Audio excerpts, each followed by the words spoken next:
আসসালামু আলাইকুম।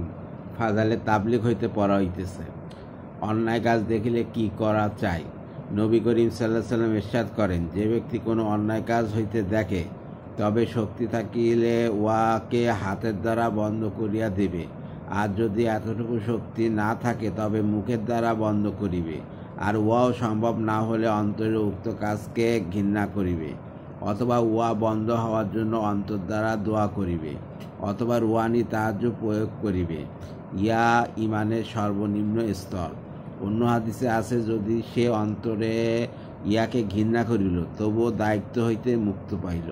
অন্য হাদিসে বলা হইয়াছে, যে ব্যক্তি অন্তরে উহাকে ঘৃণা করিল সে ইমানদার বটে, কিন্তু তার চেয়ে নিম্ন স্তরের কোনো ইমান নাই। মুসলিম, তিরমিজি।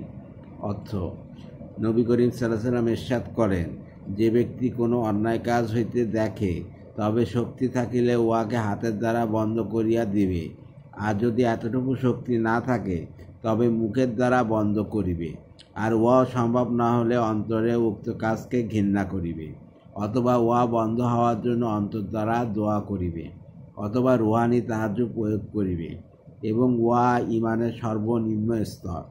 অন্য হাদিসে আছে, যদি সে অন্তরে ইহাকে ঘৃণা করিল, তবু দায়িত্ব হইতে মুক্তি পাইল।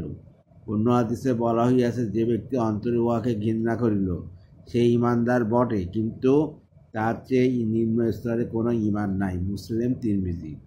হুজুরের এরশাদ বলে সহিত আমরা প্রত্যেকে নিজ নিজ অবস্থা যেন একটু যাচাই করিয়া দেখি যে আমাদের মধ্যে কতজন লোক আছে যে অন্যায় কাজ দেখিলে উহাকে হাত দিয়ে বন্ধ করিবার চেষ্টা করি, অথবা মুখের দ্বারা উহাকে অন্যায় বলিয়া প্রকাশ করি, অথবা কমপক্ষে দুর্বল ইমান হিসাবে অন্তরে উহাকে ঘৃণা করি।